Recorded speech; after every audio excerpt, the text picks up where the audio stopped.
Aku shock lihat DM itu banyak yang nanya, Kak, bulu kemaluan itu boleh dicukur apa enggak? Jelas ya, sebelum 40 hari kita harus mencukur bulu kemaluan. Karena itu sarangnya kuman. Sedangkan kalian tahu, an-nadzafatul minal iman, kebersihan adalah sebagian dari iman. Itu Kak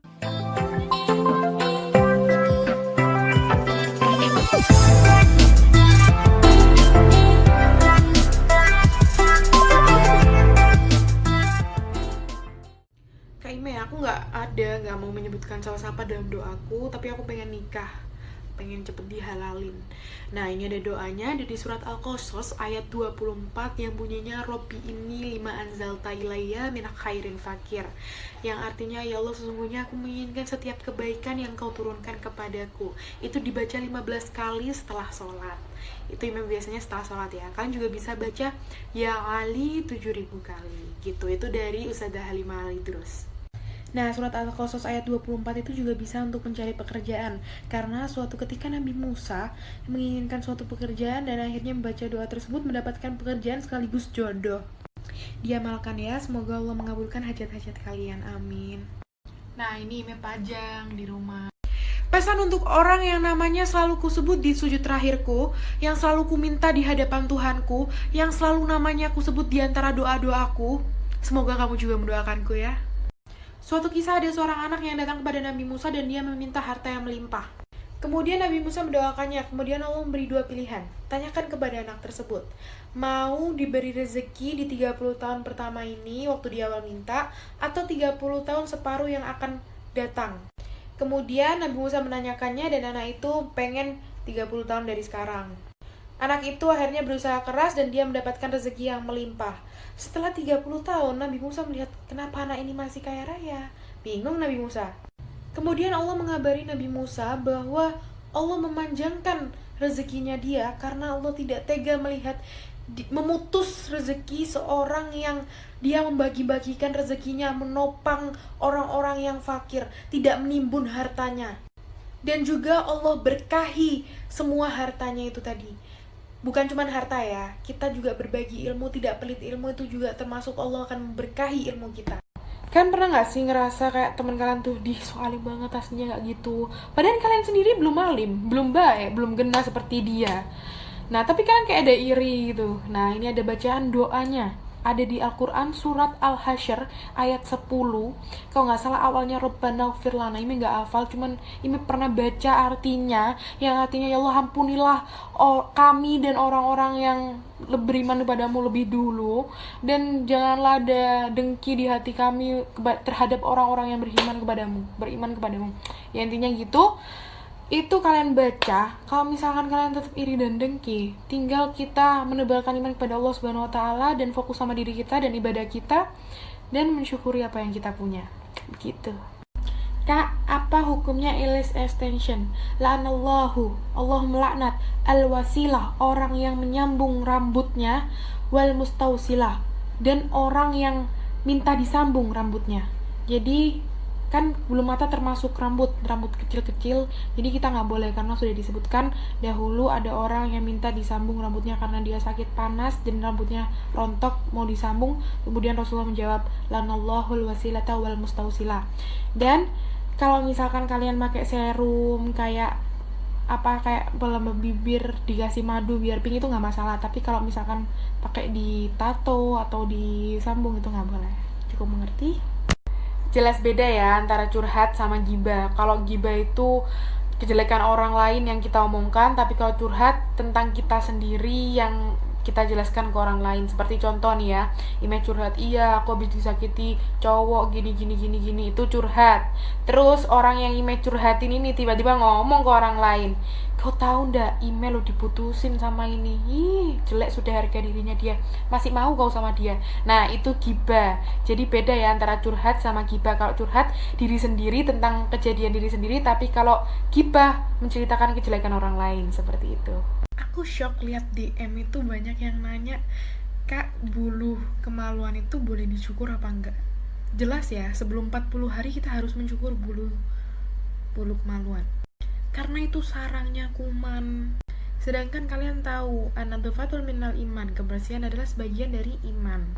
itu termasuk hal yang jorok kalau kalian gak motong, asalkan motongnya tidak terlalu tipis atau gundul, jadi tetap ada bulunya, begitu. Nah, nanti timbal baliknya ke kamu juga. Mungkin dulu pernah ada orang kamu salah ngomong, terus orang itu sakit hati. Bisa jadi orang itu bisa memaafkan kamu karena kamu udah memaafkan orang lain. Orang itu nggak mau nuntut kamu karena kamu nggak mau nuntut orang lain. Intinya nanti balik lagi ke diri kita sendiri. Imam Syafi'i berkata, jangan mencintai orang yang tidak mencintai Allah. Kalau Allah saja ditinggalkan, apalagi kamu. Oke, satu lagi untuk motivasi agar semangat berjuang. Doa di saat tahajud umpama panah yang tepat pada sasarannya. Semangat ya semua. Sayyidina Ali bin Abi Thalib pernah berkata, perang dapat terjadi karena satu kalimat, dan cinta dapat terjadi karena pandangan sekilas. Ketika kalian mendengar seseorang meninggal, seperti contoh Fulan bin Fulan meninggal dunia pada hari ini. Nah, kalian kan tahu informasi tersebut. Langsung aja kalian bacain Al-Fatihah dan sebut namanya dan kasih sholawat. Nah, itu ulangi terus setiap kalian tahu ada orang yang meninggal. Sebagai contoh, sebulan kalian tahu 10 orang meninggal. Nah, 10 dikali 12 bulan, yaitu setahun. Itu sudah 120. Nanti ketika kalian meninggal, maka akan ada orang yang membantu Al-Fatihah ke kalian, kenal atau nggak kenal, sebanyak kalian bacakan doa untuk orang yang kalian nggak kenal atau kalian kenal. Gitu. Karena kelak ketika kita udah mati, kita akan membutuhkan doa dari orang yang masih hidup. Semakin banyak kita menabung doa, maka semakin banyak pula yang mendoakan kita. Imam Syafi'i pernah berkata, apabila engkau memiliki sahabat yang membuatmu menuju ketaatan kepada Allah Subhanahu wa taala, genggamlah dengan erat, jangan dilepaskan. Karena mendapatkannya adalah perkara yang sulit dan melepaskannya adalah perkara yang sangat mudah. Kalian tau gak sih, dosa kepada sesama manusia itu ternyata di akhirat tuh lebih lama, lebih berat itu di sesama manusia. Kalau kita punya dosa ke Allah karena kita punya Tuhan yang Rahman Rahim, Allah itu maha maaf. Ketika kita melakukan satu kebaikan maka ditulis 10 pahala dan satu keburukan ditulis 1 doang sama Allah. Tapi dengan dasar jangan permainkan tobat ya. Nanti maksiat terus nanti tobat dimaafin sama Allah, jangan gitu. Nah, kalau dosa sama manusia, karena ini manusia sifatnya sendiri-sendiri, punya pikiran sendiri-sendiri. Nanti di akhirat seandainya kalian punya salah sama siapa atau punya hutang sama siapa kalian belum bayar, belum minta maaf, mereka bisa menuntut kita. Seperti contoh ya, aku punya hutang sama Fulan. Fulan tuh di akhirat datang ke Allah. Ya Allah, ini Imeh waktu itu pernah punya hutang ke aku 1.000, katanya mau bayar tapi tidak dibayar-bayar. Terus minta ganti apa di akhirat? Aku minta semua pahalanya Imeh kasih ke aku, gitu. Pada nanya kan, ini Kak Imeh ngasih saran buat nikah, dia sendiri nggak nikah. Nikah itu pasti, semua orang itu pasti akan menikah, kecuali memang orang yang benar-benar nggak mau nikah ya. Semua itu pasti ada waktunya nikah, tapi nggak semua orang bisa gapai cita-citanya dia. Karena Imeh tuh orangnya suka keliling, Imeh suka traveling, jadi Imeh puas-puasin bener-bener puas sampai Imeh bener-bener bosen. Nanti kalau Imeh udah nikah, Imeh bener-bener fokus sama suami Imeh, fokus jadi istri soleha, fokus jadi ibu yang baik buat anak-anak Imeh. Udah gak ada niatan buat pergi jalan-jalan lagi. Kalau misalkan diajak jalan-jalan gak masalah gitu loh. Jadi kayak intinya udah lega, udah pernah ngerasain segalanya gitu sih. Nah, kalau untuk amplop, apalagi niatnya untuk sedekah, lebih baik nggak usah ditulis namanya, biar Allah aja yang tahu, biar Allah yang nyatet pahalanya kita. Nah, Imeh pernah cerita nih sama teman-teman Imeh yang tinggal di desa. Katanya kalau misalkan mereka ngasih amplop berapa gitu ditulisin, contoh ngasih amplopnya 20.000 ke hajatnya orang ini, nanti ketika kita punya hajat, orang itu ngasih 20.000 juga ke Imeh gitu, ditulisin namanya juga. Sebenarnya kalau itu tuh niat keikhlasan hatinya, apalagi kita kan niat ngamplop itu buat biar dia kebantu sedikit lah dari acara-acaranya itu, karena udah ngasih gitu sih. Jadi bukan hutang, jangan anggap itu hutang, anggap aja itu sedekah, berapapun nilainya kasih aja gitu. Rasulullah bersabda, Fatimah adalah penggalan dariku, dia adalah hatiku dan ruhku yang berada di antara rongga dadaku. Kelak nanti di akhirat semua disuruh untuk menundukkan kepalanya, karena Sayyidah Fatimah akan melewati kita semua. Dan ketika dia lewat, cahayanya tetap menembus dan tetap kita merasakan semuanya. Semoga kita dapat merasakan ya. Semoga kita dapat berjalan di belakang Sayyidah Fatimah. Amin ya rabbal alamin. Kalian sering dengar gak sih cerita tentang keluarganya Rasulullah? Gak pernah ya? Nah, ini aku ceritain. Ahlul Kisah ini keluarga yang diselimuti Rasulullah. Yang dalam selimut itu adalah orang-orang yang benar memang keluarga Ahlul Baiti Rasul. Siapa saja sih dalamnya? Dalamnya ada Rasulullah beserta istrinya Sayyidah Khadijah, kemudian Sayyidah Fatimah beserta suaminya Sayyidina Ali, dan cucunya tercinta, cucu Rasulullah, yang Rasulullah tidak pernah memanggilnya cucuku, tapi anakku, yaitu Sayyidina Hasan dan Sayyidina Husain. Ketika Sayyidina Hasan dan Sayyidina Husain masih kecil, Rasulullah selalu mencium bibir Sayyidina Hasan dan mencium leher Sayyidina Husain.